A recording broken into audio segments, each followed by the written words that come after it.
too many people don't understand the world we live in today. They think of things in terms that perhaps ultimately are not relevant, whether it's economic, whether it's someone else's fault, whether it's my little bit won't matter if I drive a little less, if I turn off a light switch, if I eat less meat or no meat, if I make differences in my own life. And to me, that's the biggest challenge. How do we just get more people to wake up, learn how the world really works, get them to take those steps, see that every little step matters, that every one of us does matters, and to take each one of those steps. What have you found in your teaching that would help us move this country in that direction? Well, in a nation like this, everybody taking one small step is very important, no question about that. But at the same time, a nation which wields so much power in the world, it's important certain fundamental policy changes happen. Otherwise, we will be just driving on self-satisfaction, but no real solution. So, it's very important that nations come up with policies which are ecologically sensitive and sensible to do. Individual people, of course, they must do because we are democracies. If we don't express our concern in the way we live, the nation or the government is not going to change, the administrations are not going to change by themselves. It is the people's will which is expressed in the form of administrations, because after all, most nations are democratic and it's the people who elect the people who get there, all right? Individual action is important for awareness, because it's this individual action which will ultimately transform or culminate in the form of a sensitive administration. Without individual concern, a sensitive administration will not come. But we've reached a point on the planet where strong policies are needed. Ecologically sensitive policies are needed. You and me switching off the light is great, I don't even turn on the light, so I don't switch off either. If most of the time I'm alone at home, I never turn on the light. I can walk through, darkness very effortlessly. Unless I want to read, I just don't turn on a single light in the house, I'm just fine. The dogs are happy, I'm happy. That's about it. Every other creature is happy, lights are not on. So, yes, all of us can do that. It's very important, because if we are not ecologically sensitive, we will not bring an ecologically sensitive administration or policymakers to the place. But a time has come, strong policies are needed. Without that, there will be no solutions, because the turnaround time, as I said, I am not a doomsayer, but if we want to turn around this planet in terms of water, in terms of soil condition, this is something most people ignore in terms of ecology. The soil, the damage we have caused to the soil on the planet is the biggest. Other things may be visible, ice is melting somewhere, it's visible, but the damage to the soil we have caused across the planet is incredible and most dangerous, because this is where life evolves. You and me are just a little bit of soil. What was soil became food, what was food became flesh and blood. If we don't get it right now, one day we will get it when we are buried. Yes? Most people get it a bit too late, but everybody gets the point at some point.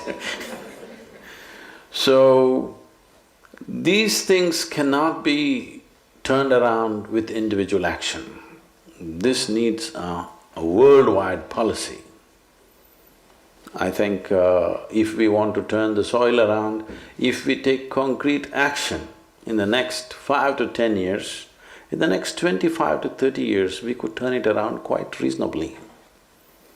But if, let us say, we don't take any action now and we take action after 25 or 50 years, let's say, after 50 years we want to act, to turn around the same soil, it'll take 100 to 150 years. And that means 4 to 5 generations will go through tremendous, terrible states of life because soil is in a bad condition. If we fix the soil, water is fixed, air is fixed, everything is fixed. soil must be rich and on because this is the same sod. Well, very well said, and I can give a little context for that. Actually, in the next couple of weeks, the DiCaprio Foundation is going to be releasing a study that we've been working on, a plan, not just a study with MIT, with Berkeley, with a number of other institutions around the world, called One Earth, which identifies a path to no more than 1.5 degrees centigrade warming, which, as most of you probably know, there was an agreement reached in Paris 3 years ago, a climate agreement with 174 nations. And the goal was to stop warming at 2 degrees with a hopeful goal of no more than 1.5. We know that a lot of further disasters will occur if we let it get to 2 degrees. So how would you get to 1.5 was the challenge we gave these great academics, and we took a look at what it would take to do it. And we came up with 3 things. That by 2050, we need to move most of the world's energy to clean, renewable energy. And when we even started talking about this, even 2 or 3 years ago, it seemed like, could you possibly do that? Are the economics and the technology there? And since then, look at how many companies have committed to go to 100% renewables, how many cities, how many states. The state of California, 7th largest economy on the planet, passed a law, signed into law a couple of weeks ago, to be 100% renewable energy powered by 2045, and we have the pathway to do it.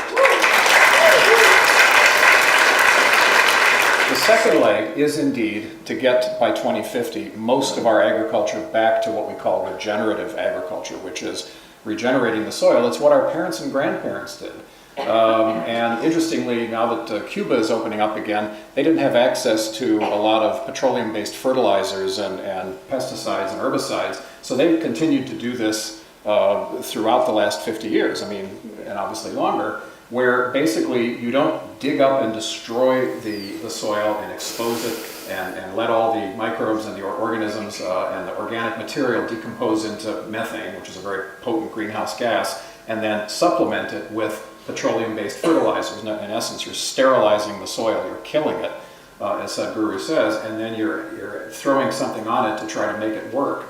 And instead, we just need to go back to the basic concept of using organic material that's there, harvest our crop, put the organic waste back into the soil with light tilling, with light crop practices, and in fact you'll get better yields for far less money and be able to restore water and various other ecosystems.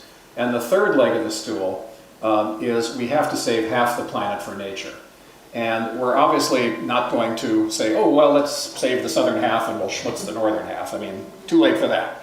But what we can do is take a look at all the marine protected areas we've already created, the national parks, the ecosystem reserves that exist in every single country, the natural places, even parks in cities, and stitch them together in ways that actually becomes a safety net for the planet, where effectively half the planet is preserved for nature and the ecosystem services that nature provides us. So, for example, many of you may have seen that Sao Paulo a year ago was facing evacuation of a third of the city because they ran out of water. And that was because they had denuded rainforests many, many miles away from Sao Paulo. But that's what had sequestered the rain, sequestered the moisture, nourished the soils, which then allowed aquifers to fill and rivers to flow and so forth, that kept a city of 22 million people alive. When they destroyed those forests, all of that disappeared with the first drought. So now they're learning that that has to be restored, that it's not just for the sake of creatures or plants and animals that we'll never see. It's actually for the human ecosystem services as well. I'll get off my soapbox here, but my point being there's 3 things that will give us a livable planet and give us a sustainable planet for 10 billion people by 2050. And it is this 100% renewables, 100% regenerative agriculture, and saving half for nature. And so your point about soils is really at the centerpiece of all that.